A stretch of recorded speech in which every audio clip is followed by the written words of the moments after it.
Hello everyone, before we start, I'd like to give a quick disclaimer. Throughout this entire series, any praise of a band or acknowledgement of their influence is not an endorsement of the artists as people or of any of their opinions. I figured after giving a lot of attention to Ailstorm in the last episode, I couldn't really move on without at least addressing the elephant in the room. With that out of the way, we now return to your irregular, not even remotely scheduled programming.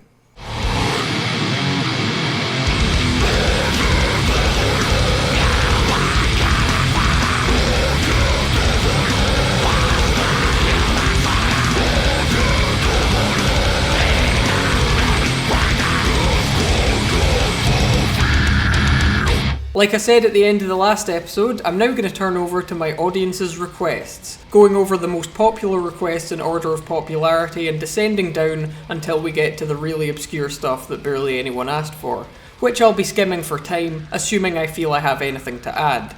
Also keep in mind, not every request will be covered. With that out of the way, let's start with Symphonic Metal.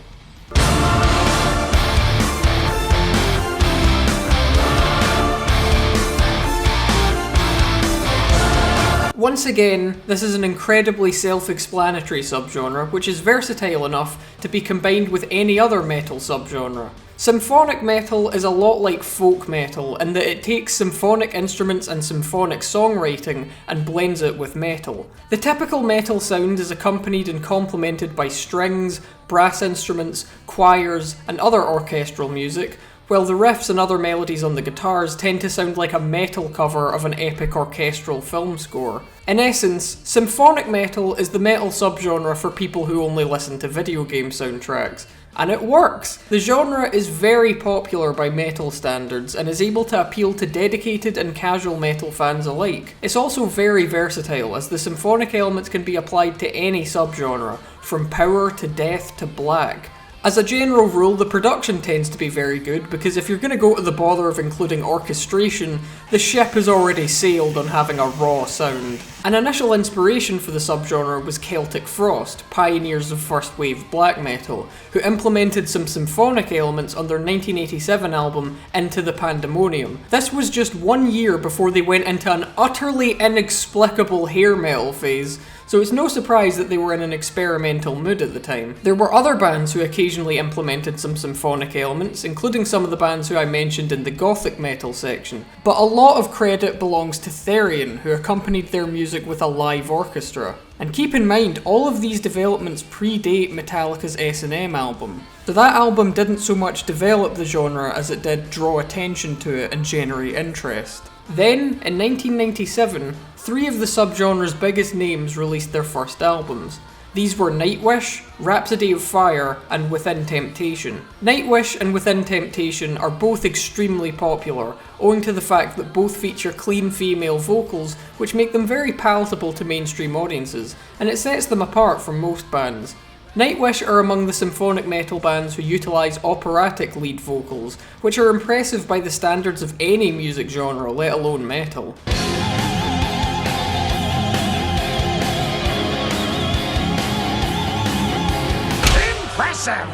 Nightwish combined the symphonic sound with power metal and a little bit of folk sometimes. Within Temptation started out playing symphonic doom, but have a more broad range of metal sounds now combined with their symphonic sound. Both Nightwish and Within Temptation are also included in the ranks of gothic metal. Rhapsody of Fire fit very comfortably under symphonic power metal, and personally, I think power metal is the most fitting for a symphonic sound, with its lyrics of grand adventures and its sweeping tone. It just works. As I mentioned, there are heavier subgenres which also get the symphonic treatment. The biggest names in symphonic death are Flesh God Apocalypse and Septic Flesh, and the biggest name in symphonic black metal is Dimmu Borgir, although you could arguably count Cradle of Filth in there too. There's something moving on a primal level about combining symphonic instrumentation with blast beats. It creates a fascinating juxtaposition of brutality and harmony, as the symphonic instruments simultaneously enhance the intensity and provide a more melodic contrast. The origins of symphonic black metal, and arguably also symphonic death metal, can be traced back to Emperor with their album In the Nightside Eclipse, which utilised symphonic elements to enhance their already dense atmosphere. And I say this may have had an influence on symphonic death, because, well, this is one of the earliest examples of combining that symphonic sound with a more extreme subgenre. Emperor also managed to provide a very rare example of utilising a raw production style within symphonic metal. For fans of metalcore, symphonic metalcore bands do exist. The rising star of that particular combo is the symphonic deathcore band Shadow of Intent. The result is a similar sound to symphonic death metal, but with a hardcore beatdown style of riffs, and of course plenty of breakdowns. Symphonic metal is not a subgenre which I've listened to a lot, but the combination of big riffs and orchestral scores is, in the proper sense of the word, epic. It's such an effective combination of styles that I'm not even remotely surprised by its popularity, and I think the bands all deserve the success they've achieved. A lot of the bands in this subgenre provide an excellent starting point for beginners, whether it's people who didn't like any metal appreciating the film score-like quality of the music, or fans of lighter forms of metal who find the more extreme subgenres palatable when it's in a symphonic form. Symphonic is ultimately another highly versatile modifier for the primary subgenres. The second most requested subgenre I got is Nintendocore. Oh my god!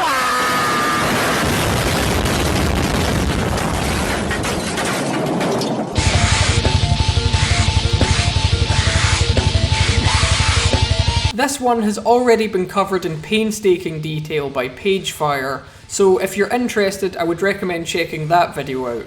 But for the abridged version, Nintendocore is a mix of late 2000s metalcore with 8-bit music. At least, that's where the name comes from, but it's often used as an umbrella term for various video game themed metal or metal adjacent bands. It's pretty much a complete joke of a genre, to the point that the community likes to celebrate one of the worst songs produced within the genre by all doing different covers of it. If we focus on the more specific kind of Nintendocore, combining metalcore and 8-bit melodies, then it's fairly obvious that this subgenre is very much a product of its time.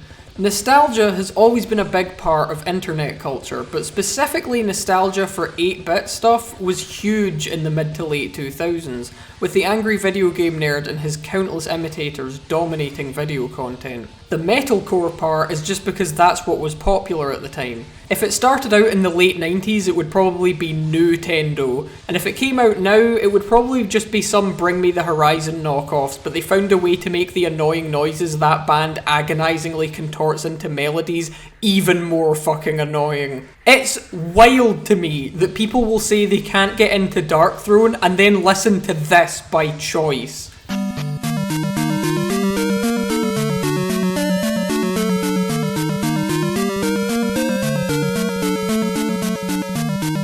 Make it stop! This subgenre was very clearly only requested for the meme. It's silly, it's gimmicky, and no one takes it very seriously, including the musicians who make it. I'm certainly not the right audience for Nintendocore. Don't get me wrong, I also like old video games, and given the trajectory of the games industry, I think I'll stick to old games until the inevitable day when a publisher tries to add sex-trafficked human cargo loot boxes to their live service, and the industry finally gets regulated to a point where AAA games feel like video games again and not a soul-crushing second job you never stop paying for. But I never grew up with Nintendo stuff. The old games I like are boomer shooters, which already cross over into metal quite nicely.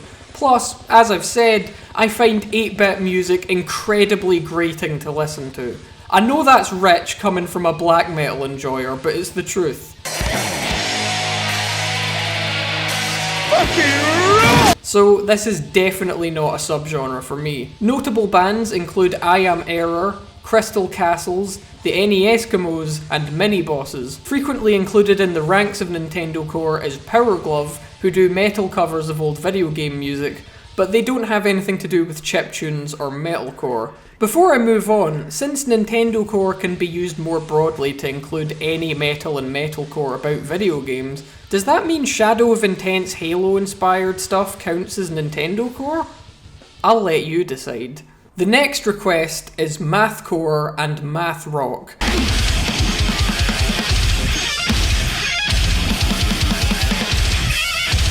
Strictly speaking, this isn't metal, but math metal does exist, so I might as well explain its roots.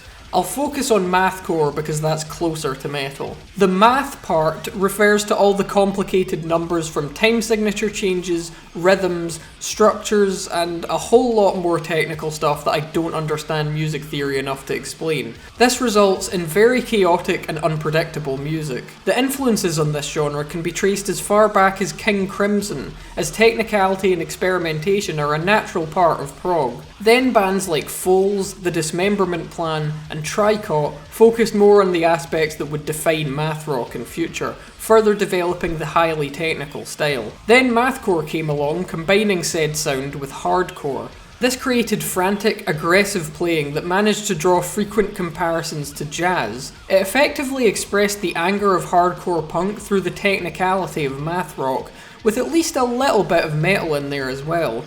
When it comes to lyrics, generally speaking, the songs don't tend to be focused on explicitly political topics as one might expect from hardcore. Mathcore bands are instead more likely to focus on personal issues. Notable mathcore bands include Converge, The Dillinger Escape Plan, and Botch, though there are of course many others. There are definitely heavier kinds of music out there, but few genres can capture the same kind of manic intensity that you get from mathcore. The result is often exhausting to listen to. Something mathcore is infamous for is live performances that display the kind of craziness that the music evokes. Most mathcore bands don't do this, but that's not what people are going to remember. Instead, they're going to remember Coalesce and the Dillinger Escape Plan starting fights, dangling off things, throwing instruments, and breathing fire.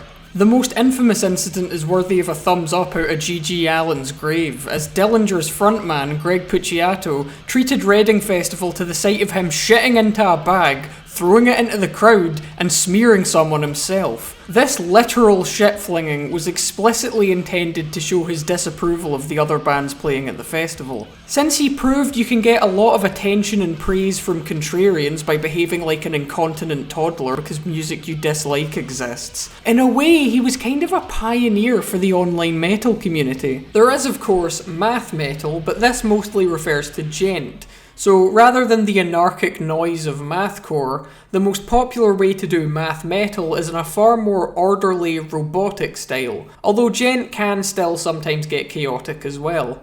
Next up, some people wanted a little more detail on crossover thrash.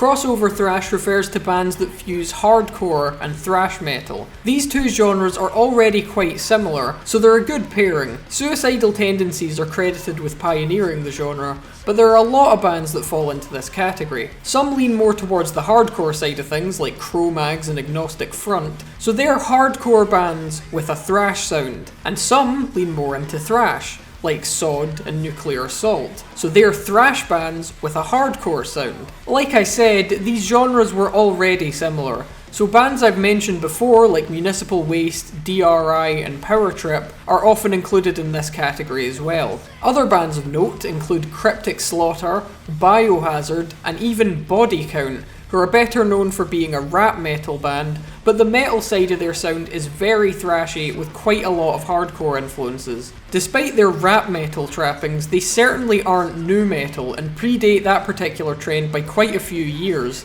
Again, there's not a lot left to say about this one. The lyrical motifs are corporations suck and beer rules, the music is fast but often slows down into groovy sections, and of course the drumming utilises the D beat, also known as the discharge beat, named after the pioneering punk band who popularised it and who were a huge influence on both thrash and hardcore. Up next, some people requested that I explain the history of power metal since I omitted that in my power metal section. That's a fair request, so let's go.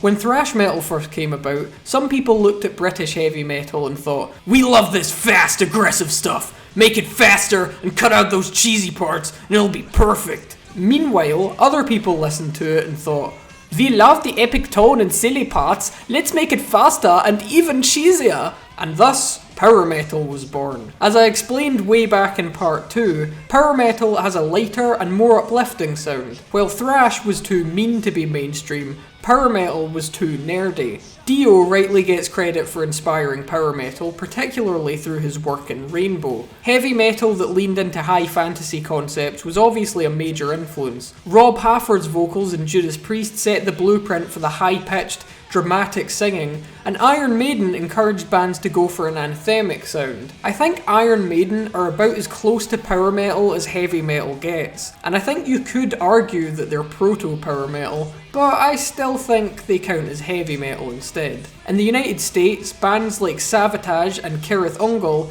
are credited with pushing heavy metal further in this direction, and Manowar did so much to push the sound in that direction that some people argue that they were the first power metal band. But I think the first band to solidify the power metal sound was Germany's Helloween, with the release of Keeper of the Seven Keys Part 1 in 1987. They took all the aforementioned elements and pushed them over the edge of heavy metal into a sound distinct enough to be identified as a new subgenre. Germany actually produced quite a lot of important power metal bands like Running Wild, Blind Guardian, and the Scottabooze known as Gravedigger. The European sound developed further in the 90s with a focus on creating epic atmospheres and the introduction of keyboards along with other symphonic elements. European power metal is sometimes called second wave power metal, as its developments give it a different sound to the earlier sound of the 80s. American power metal focuses more on this first wave style, relying on traditional speed and heavy metal tropes to create their epic sounds. As such, American power metal is often heavier than European, and sometimes bands like Iced Earth blur the line between power and thrash. It's important to note that many bands from the US have used this European style and vice versa. These styles aren't exclusive to any continent, they're just named after where they're developed.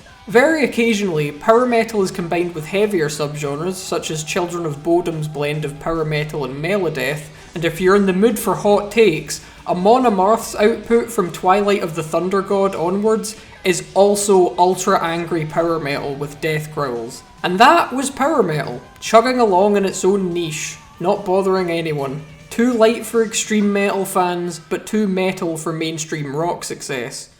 But suddenly, seemingly overnight in the mid-2000s, it was catapulted into the spotlight in an event which I believe created what can be considered the third wave of power metal, bringing in legions of new fans and dividing veterans. In October 2007, Guitar Hero 3 hit the shelves, and gamers became obsessed with the hardest song in the game, Through the Fire and Flames by Dragon Force. It was crazy and over the top, but not too heavy for newcomers. A lot of new fans emerged from Guitar Hero 3 in search of a similar sound, and as history would prove, they weren't necessarily looking for something just as technical, but they did want more ridiculous, over-the-top music. And thus, power metal entered its third wave, the meme era. Power metal bands' success quickly became determined by eye-catching gimmicks that people were likely to share online. And be honest, if you're confronted with either one of many similar bands writing classic power metal songs about the usual topics, or a band that sings about Catholic werewolves, you're gonna click on the latter, no matter how much effort the former puts into songwriting. Which is not to say that gimmicky bands don't put effort into their songs.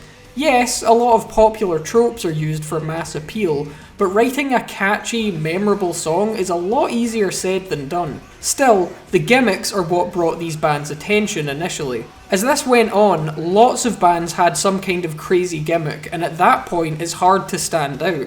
So this led to an arms race of ridiculous gimmicks, as to this day, bands still try to out-goofy each other to grab the spotlight. I'm not really into power metal, so I enjoy the surface level gimmicks when I'm in the mood for it, but I can also understand why a lot of power metal purists are really fed up with the scene. Power metal was always a bit silly, but at this point, modern mainstream power metal has become a parody of itself, which some people are perfectly happy with, but others are sick of having to scour the depths of Bandcamp to find their idea of what power metal should be. If you ask me, I predict that in response to this, we're long overdue for a new wave of old school power metal bands. Kind of like this next request.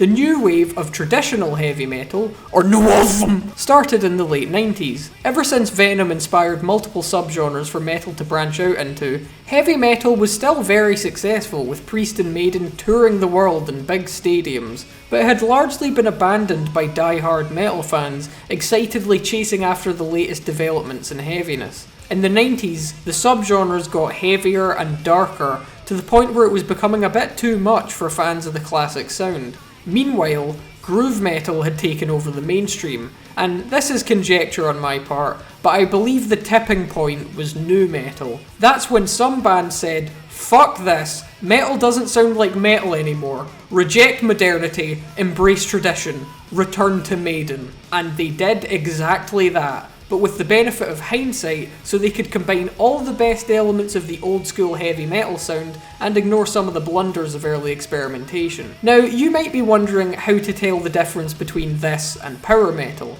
and I would say power metal is a bit faster and more over the top. One quick way to figure it out is ask yourself, could I imagine a biker listening to this?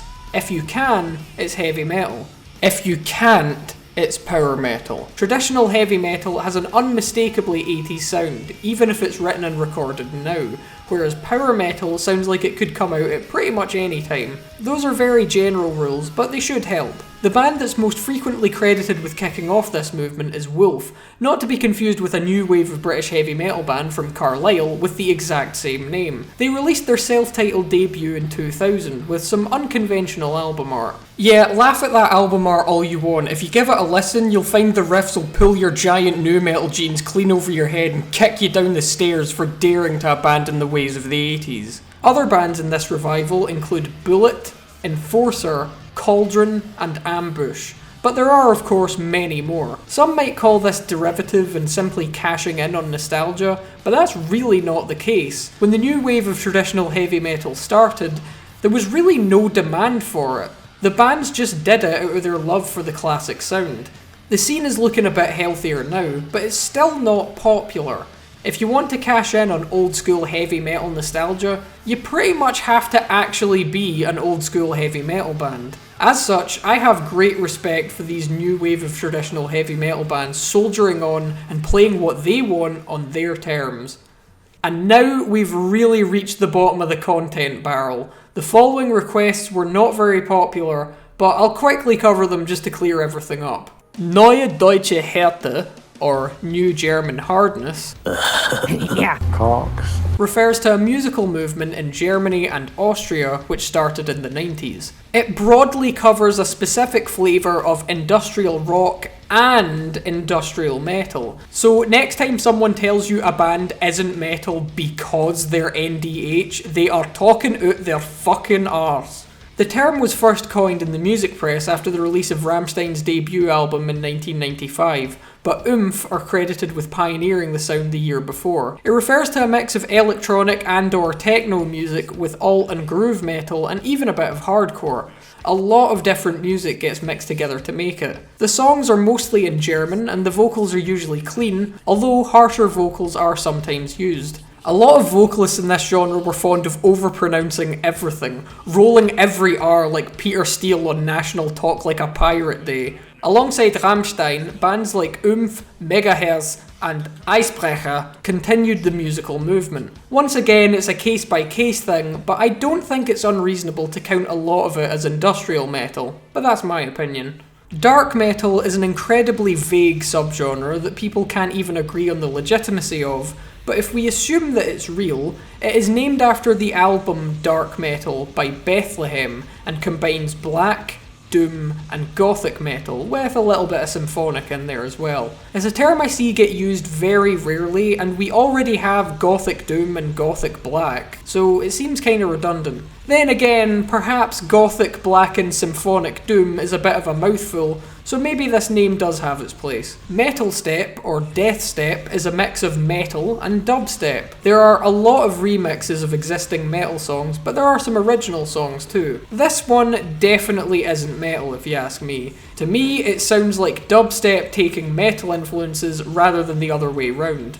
but it was requested, so I might as well give my take. Similarly, trap metal is a misnomer. It should really be called metal trap, because it's primarily trap music with some elements of metal. Claiming that it's metal is like saying a strawberry flavoured wine gum is a fucking fruit. Now, good for these artists incorporating metal into their music. Absolutely go for it, and if them doing so gets their fans interested in metal, I say the more the merrier, on you come, but I really don't think it counts. As I covered in my stoner metal section, most of it is sludgy Sabbath worship, but it doesn't have to be. That specific sound is known as stoner doom, but stoner metal can take on other subgenres as long as they keep talking about drugs. A good example would be Cannabis Corpse, who play death metal, and naturally it's all about weed, making pot-related puns with titles of classic death metal songs. Theoretically, I could start my own black metal band and call it Blunt Aus Nord, and it would probably count as stoner metal, as long as the guitar tone's fuzzy enough. Unsurprisingly, the genre is quite laid back about these things. Speaking of doom, a variation I failed to mention is epic doom. This takes the classic doom metal sound and utilises dramatic heavy metal vocals to sing about fantastical things. It still has a slow, ominous edge to it, but it doesn't sound as depressing as doom usually does. It was pretty much invented by Candlemas, who remain a textbook example of the genre. Other bands include Solstice, Sorcerer, and Procession. If you like the slow, heavy riffs of doom, but you also want the fantastical elements of heavy and power metal, then this is the variation for you. It's slow and heavy, but more empowering than depressing. I might as well throw in another correction while we're here. I realised that I spent too long joking about drone metal back in part 1, and I never explained the appeal. The wall of noise that I talked about can provide a very effective atmosphere. It's essentially really loud ambient music, and if you keep an open mind, you might find yourself enjoying it. Looking back, it may have come across like I was just dismissing the whole thing, like it's all just noise or something. I mean, it is noise, and it often blurs the line between noise and music quite deliberately, but it's definitely art, and it's not just a gimmick. It may seem odd to most people, but it can and does move people. Well, maybe not literally. Lastly, since a couple of you asked nicely, let's take a look at a few regional variations of thrash metal. Teutonic Thrash refers to German thrash. It's a bit less political and more focused on lyrics about violence and war. Then again, both of those are pretty political. The sound is much darker, really leaning into the most aggressive aspects of the subgenre. The German thrash scene was vibrant enough to even have its own big four. These are Creator, Destruction, Sodom, and Tankard. I would say Creator and Destruction are the Megadeth and Metallica. I'll let you decide on which is which there. Then Sodom is the German Slayer, since they were a big influence on the development of black metal. And Tankard are obviously the Anthrax, because they're the one everyone forgets about. Got him! Canadian thrash was also a thing. From what I've listened to, Canadian thrash doesn't seem to have one consistent sound like Teutonic thrash tends to. It's a bit more varied. Annihilator and Anvil have some old school heavy metal sensibilities, while Razor is pretty extreme by thrash standards. Anvil were actually a very important inspiration for many far more successful thrash bands. There's a very good documentary about them, and it feels like a real version of Spinal Tap at times. They have the passion and enthusiasm, but frankly, they come across as thick as mince and lacking in any self-awareness, so they didn't get very far. They have some wonderful album art though, and of course, Brazilian thrash was a thriving and deeply passionate movement. Aside from Sepultura, most bands from this scene aren't well known internationally, but the extremity of this scene was pivotal in the development of black metal and death metal in the 80s. And now we come to the end. A rough guide to metal subgenres was always meant as an explanation of subgenres to give people the basics they need to navigate all the jargon and find bands that they'll enjoy. At this point, I think I've given more than enough information to achieve that goal. I'm aware there will always be other, increasingly niche microgenres left to cover, and I don't doubt there will be some more corrections to make in future, but this is where I want to definitively end the series. In the distant future, I do plan to make more videos about metal, but I think I've taken this particular series as far as it should go. It's been a bumpy road with some pretty major mistakes, but I hope that those have shown how unsteady a lot of these definitions can be. We're doing all we can, but I'm not Jesus Christ. I've come to accept that now.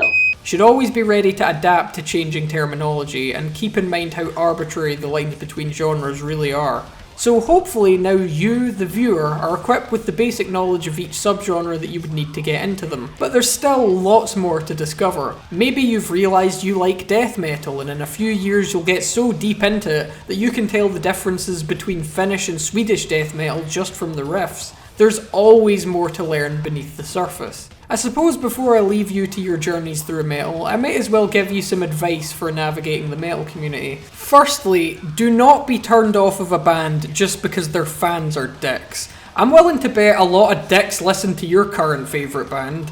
If you receive an angry paragraph from someone who's really miffed that you enjoy insert mainstream band, and you should instead be listening to insert old band, disregard all the insults and give that older band a go anyway. Arseholes sometimes have good taste. Don't stop listening to whichever band they were giving you shit for though. Secondly, the word poser has long since lost all meaning, so do not try and argue with any accusations of poserdom. It's like if someone calls you a dickhead and then you start arguing saying, actually, you can clearly see that my head is not a penis. It's just a meaningless insult that gets hurled at every opportunity, so it's pointless arguing about it. To give you a bit of Cartesian wisdom, your mental states are only accessible to you, meaning that only you can know whether you sincerely enjoy metal, and no one else has any idea. So if you like metal, you already know you do. Do not let anyone make you feel insecure about this. Thirdly, and I would like to emphasise this one quite a bit since I've helped share some knowledge here, do not use your knowledge of metal to be a dick to beginners.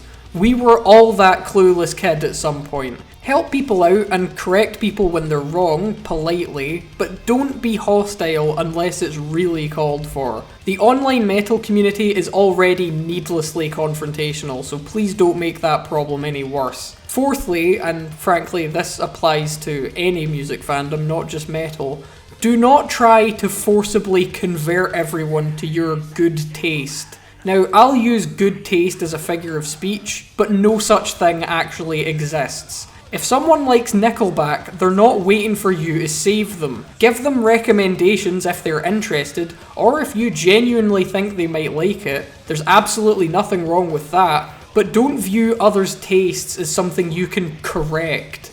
Fifthly, don't expect to like everything on your first listen. Sometimes it can take several listens to appreciate a new sound. A lot of extreme metal is an acquired taste. In my own experience, I didn't understand black metal at all until early 2019, when on what must have been my fourth attempt at listening to Darkthrone, something just clicked, and suddenly the production went from an annoying distraction to a source of enjoyment from how raw and nasty it sounds. So, keep an open mind and be willing to give subgenres a second or third chance before you dismiss them. And lastly, never try to flex the heaviness of your music taste, because there's always something heavier out there, and the fans of that heavier thing will see you as an absolute clown. And with that, I will let you leave the nest and explore metal on your own terms. I've enjoyed making this series, but I believe it has very much run its course now.